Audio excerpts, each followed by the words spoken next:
Embozi ya Kabaelga ne Mwanga mbozi mpanvu nnyo. Abasinga obungi tubamanyi makanda gaabwe gye basimbanga naye ate embozi esinga obungi eri wano mu district y'Eddokolo.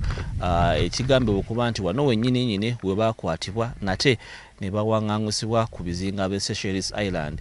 Embozi eyo katugirabe nga bwefaanana nawa gye baatandikira wa amakanda gaabwe gye baali nabaani abagezaako kubanga babakwata ate balyoke babeere nga babawaŋŋangusa. Katugende Eddokolo tulabe ebifaana katukomyewo temuvaawo.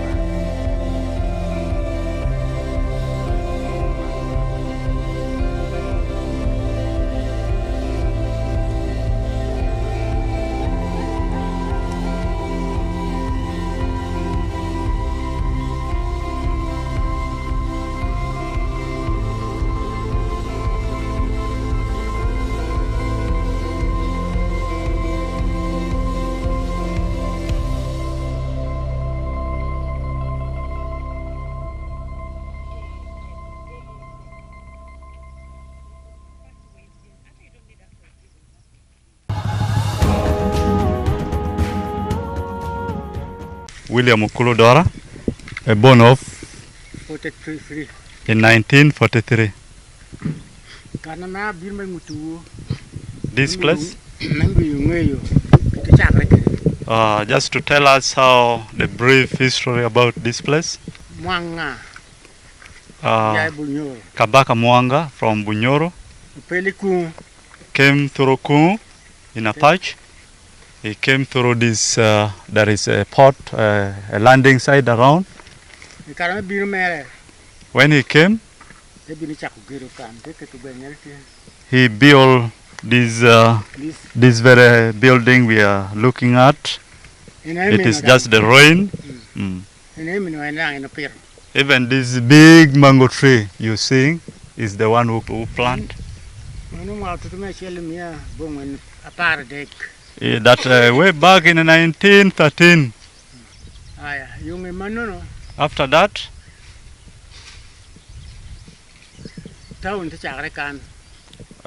town started from this very place we are standing on.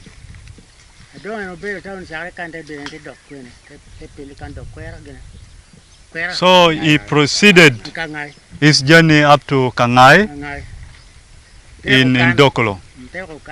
So he left this place. So here became a very big town by then. But after, at that time, there was too much mosquitoes. So the whites flew away, they left this place. Then they went to and settled in Lira, the current place in Lira.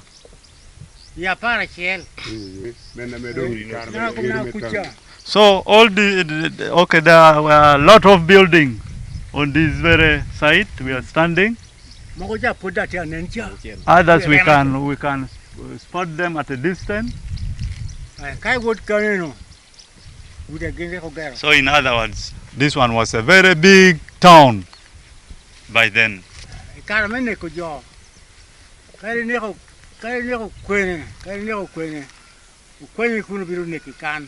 So by then they could bring very many people from different places and then they execute such kind of people from here, those who were against their rules and administration. There is a train. So by then we used to have a chief called Ogwal Agir. Okay. So we used to have a chief who was just from Uganda by the name Atate Kejikia from Buganda.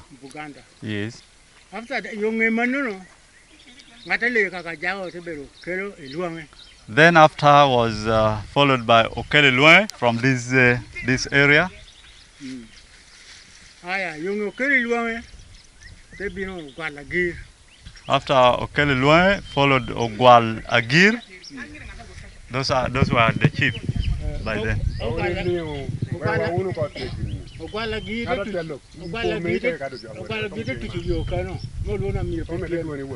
So a chief by the names Ogwalagir constructed a road with the help of the community, the locals, with a lot of oppression. Yes. And very many people around fled to Buganda region because of that fear from the leadership of this place. By then we used to have a ferry. Yes. Yeah, a ferry. Used to dock here and take a lot of cotton, the hide, skin and hide. Then it was transported to that side of Uganda. Here was a big place.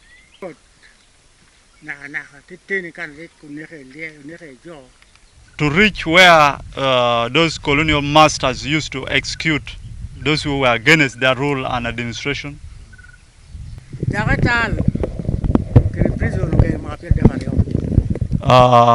center and the prison in 1932. That's when prison and the health center were constructed.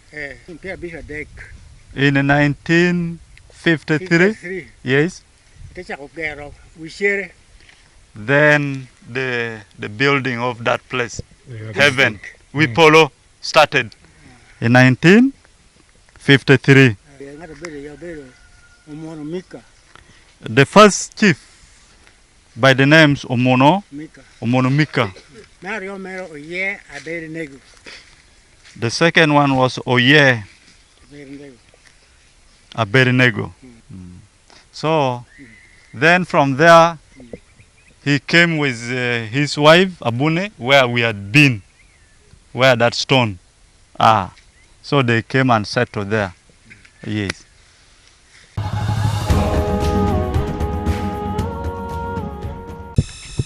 The site where we are is one of the sites believed to have been dug by the two kings, Kabaelga, Mukama Kabaelga, and Kabaka Mwanga, way back in 1890s. Where we are is in Agubisel, Angai Ward, Kangai Town Council, Dokolo District. So the holes you see here are believed to have been dug by them, since they were scattered all over the place. It was suspected to have been either for an armory, where they kept their guns, or for hidings. But there were other sites ahead covering the whole place, which were used by them. In the other side, we shall get a tree, which has never been in the Lango sub-region.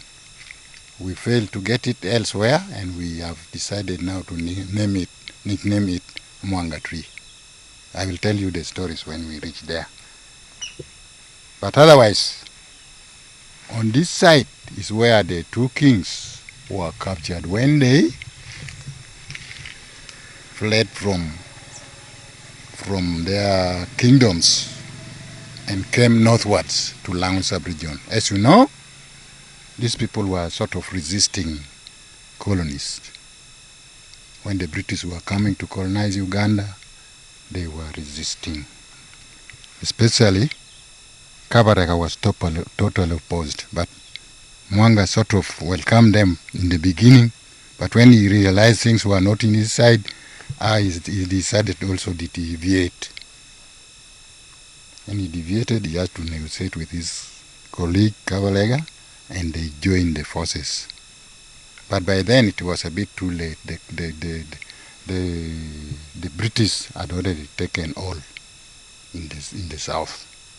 So they were forced northwards. They came, went to Choli sub-region, where they were not welcomed from there. When they were not welcomed from there, they retreated to Lango sub-region. That was in 1894, from a place called Kungu in Akokora. When these people came to Kungu, the local chiefs, of course, were welcoming them. They were joyous. Then they started staying here, recruiting even more of our boys to join them. They were free with the Langi. They were friends, of course. Now, these people came from Kungu to Chawente in Apache. Then from Chawente, they came to a place called Auki in Kwera.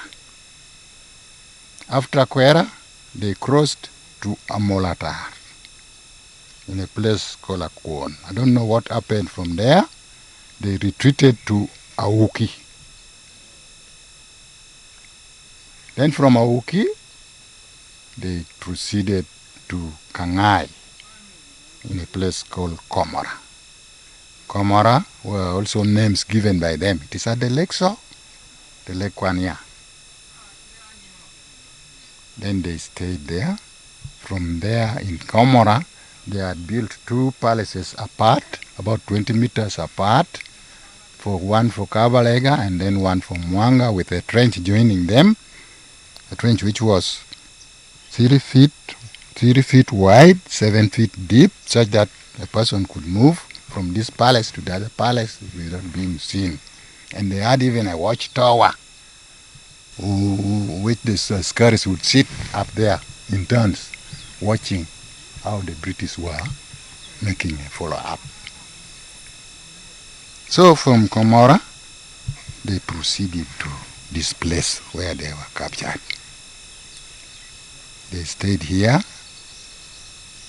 Then in April, around April 1899, of course the eastern side here was already under the British colonies. And somebody called Semeka Kungulu and somebody Bona Dungulu or Wangamola was a white man who was commanding this side.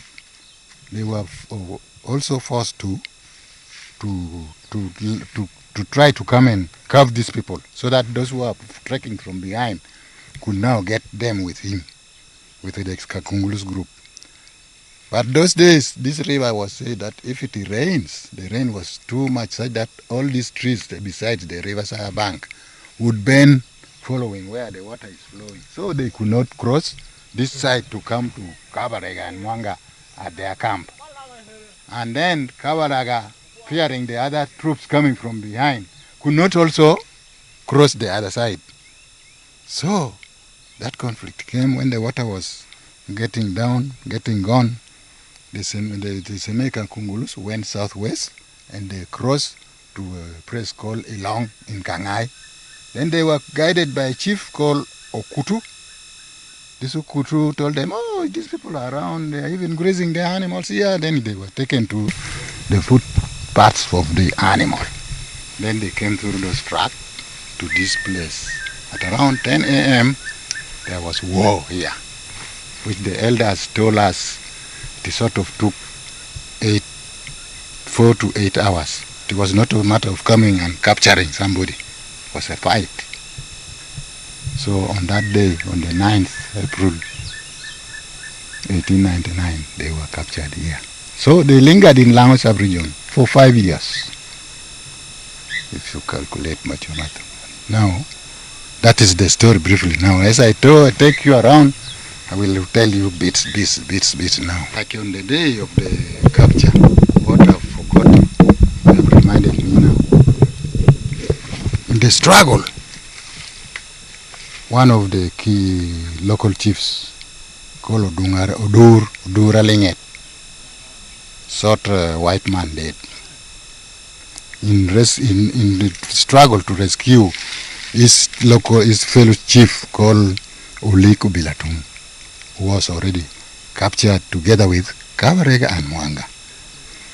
So after shooting this white man, he had to escape to go to Awuki, their own village.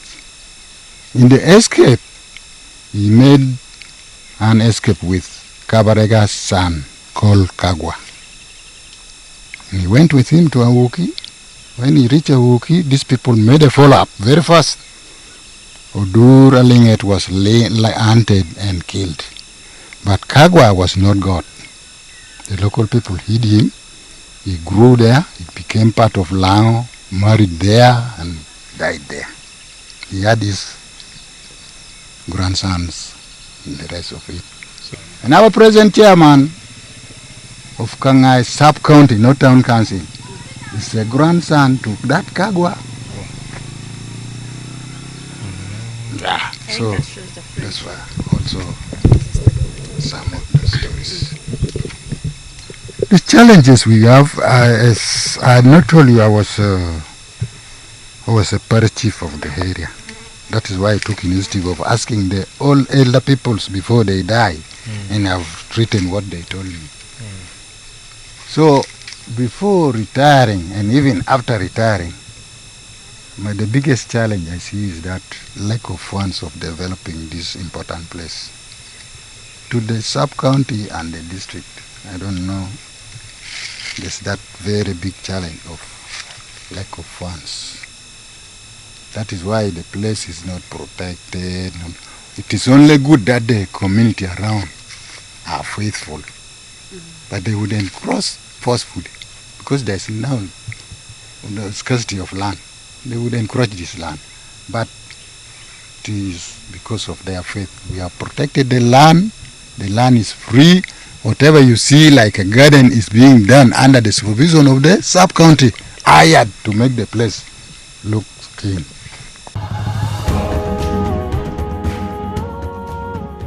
This emolument you see is believed to have been where Kabaka Mwanga was captured. The same, it was the same Amin who built this emolument. On it was the writing Kabaka Mwanga, and the date of capture remains the same, 1899, on 9th April 1899. As I told you, these people were moving together. They would only separate for this defense, but their soldiers were within, covering them all. So they would, whenever there's anything of interest they would want to discuss, that is when they join and talk together. That was the story we got. But otherwise, this one would separate, say here, the other one stays there for security purposes. As I told you, they were moving together. They were captured the same day and taken to Sicily Island where they are. The story is almost the same as what I have been telling you.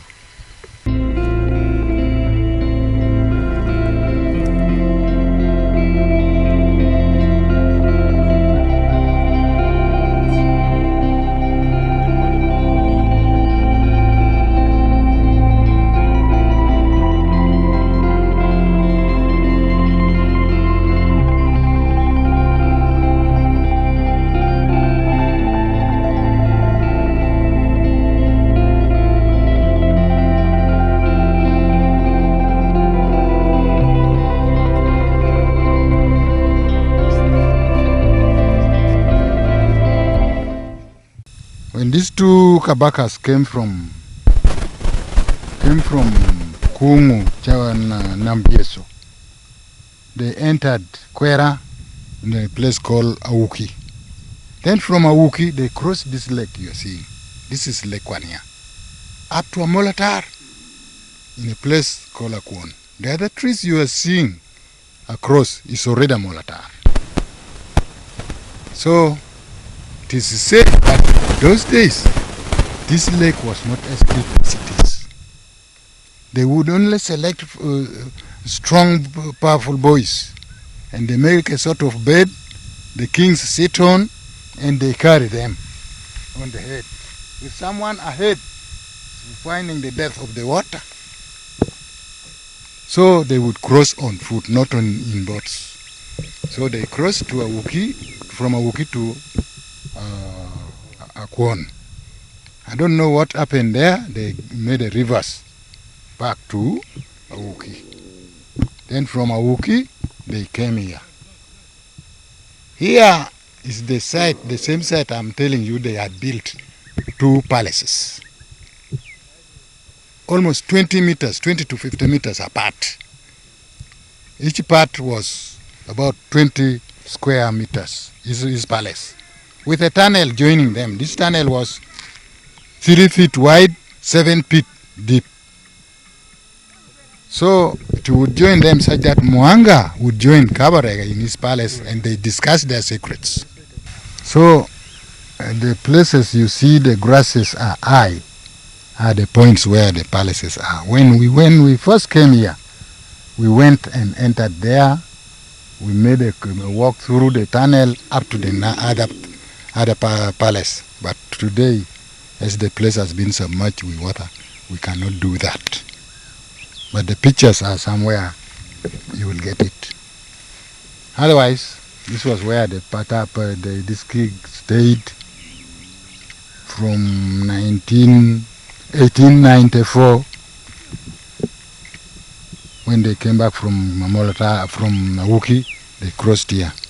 And there was also a watchtower where soldiers would stay in turns to watch across the lake whoever was coming. It's the whites, since the whites were following them, there would be watchmen put up to see whoever was following. So when they crossed from here, they went to Agubi in Kangai, where we have been. That was where they were arrested. Of course, with their animals and those number of soldiers, their tracks, their trail could be seen. And here, it is only because of the bad road. The place is not very far. So, this place is called Komora. Adengino Paris, Adengino sub-county. Adengino sub-county is a sub-county split from Kangai. We were one in 2010. Adengino was separated from Kangai. But in the past, we were one. Yeah. And all along any development started about the historical site, I'd been the one taking people around since when I was still not separated, and up to now. Whenever I'm coming this side, it is only my task to inform either the Gisu or the chairperson LC3 that I'm bringing visitors around there. So there's no cause of alarm. We are one. If there's any development here, Kangai will also Kangai Town Council will benefit. If it is there, Adengino sub-county will so benefit, just as well as Dokulo district and Uganda at large. So